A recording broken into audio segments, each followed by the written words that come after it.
Hey guys, Corporate Carolyn here, just taking a break from my normal routine of working on documents as a senior technical writer, which I talk about often enough.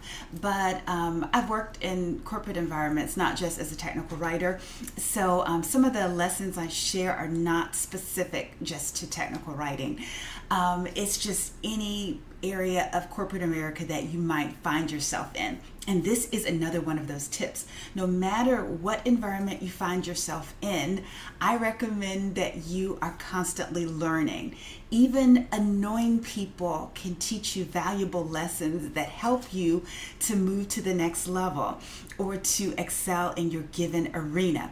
And so I wanted to share one of those particular lessons that I learned from one of my top 3 least favorite jobs, which was the last time I was a full-time employee. And I really hated it.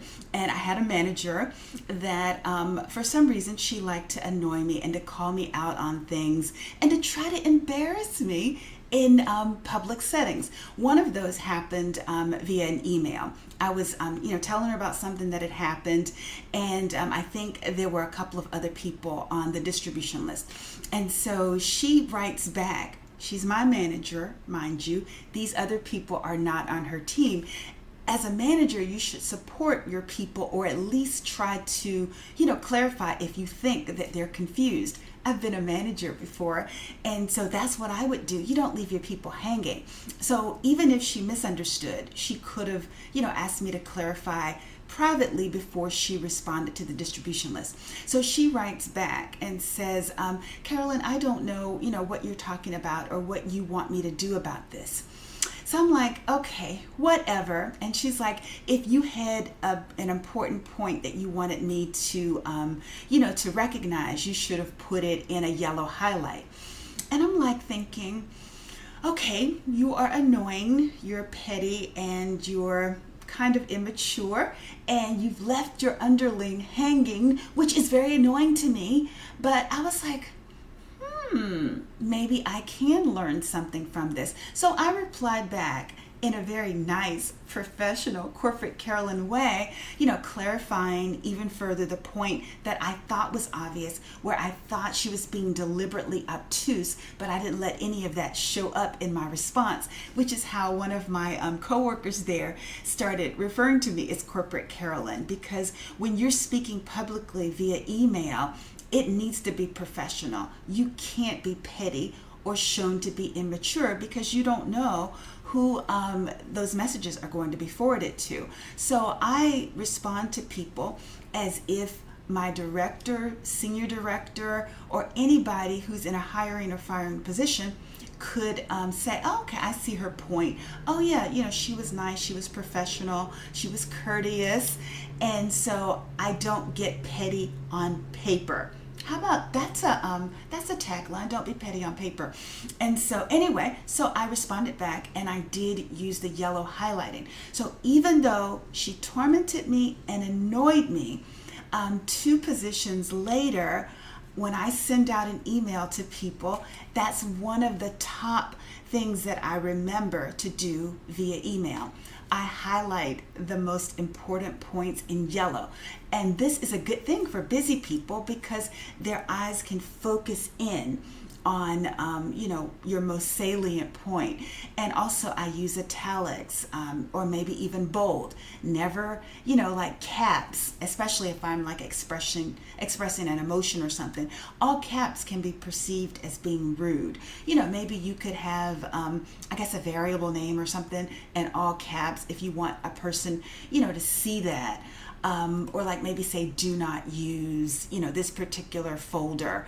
But for the most part, don't use caps when you're sharing what your feelings are, because some people view that as yelling. Okay, so that's 2 items. Highlight, don't use caps unless, there's no emotion involved. And then, because a person that I worked with at that top least favorite job that I mentioned, she expressed some emotion in uppercase letters, and I didn't really view that as appropriate. But did I respond back to her in uppercase letters? No, I did not. don't be petty on paper. That could almost be number 3. And then let's see, also don't go back and forth in email.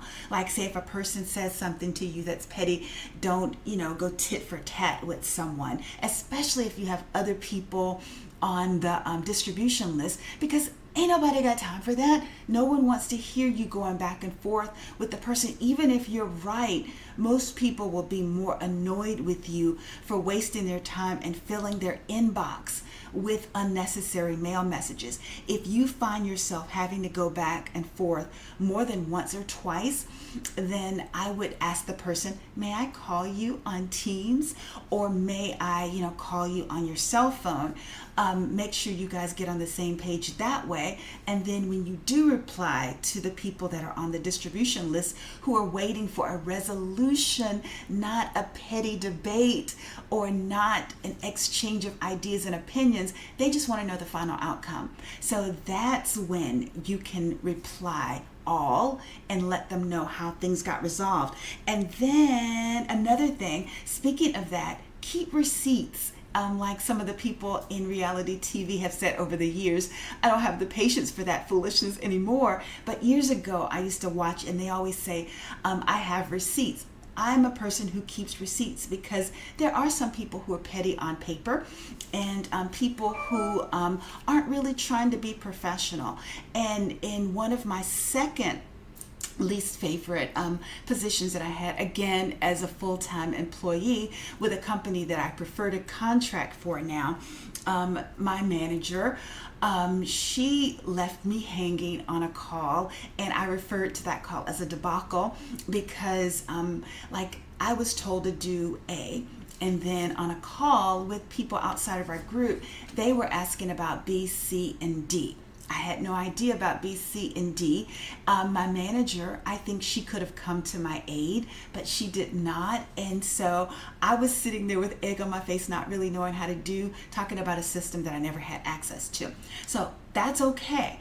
But anyway, I asked her after the call, totally embarrassed, humiliated, I said, would you like me to reach out to that other group where I don't have access, or would you like to do it? She says, don't worry about it. I'll do it. So fast forward probably about 3 weeks to a month or so later, I'm having a conversation with her and the person that I actually reported to once I converted.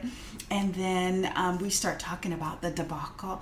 And I say, well, you told me that you would take care of that and I didn't need to worry about it. And she says, I never said that. And I said, yeah, you did. And she says, oh, no, I never said that. And then I said, you did, and I have it in writing. If you could have seen her face. She was in shock. And then all of a sudden, her memory was clear again, because I had the receipts of where she actually said she would take care of it. She did not. And so we agreed to, move on. She didn't say anything more about that debacle. And then there was another time as well where she had told me about a position to convert to. And when I was talking to her with this other person, she says, I never told you about converting. I said, you're the only reason I wound up converting as an employee. And she says, well, it's against, company policy for us to tell contractors about FTE positions. You must have found out about that yourself, on the corporate website. And I said, no, I didn't. You told me about it, and I have the emails to prove it. And you went to HR on my behalf to help me get a higher starting salary.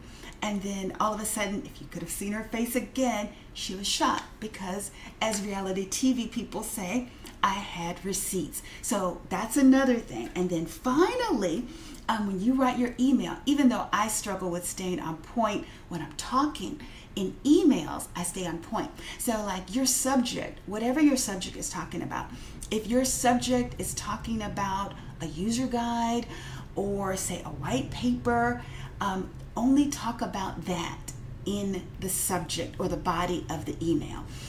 The reason I say that is because some people might start trying to talk about a different document, like say a technical operating manual, and then the people reading the subject are thinking you're talking about a user guide, but yet all of a sudden you start talking about a white paper.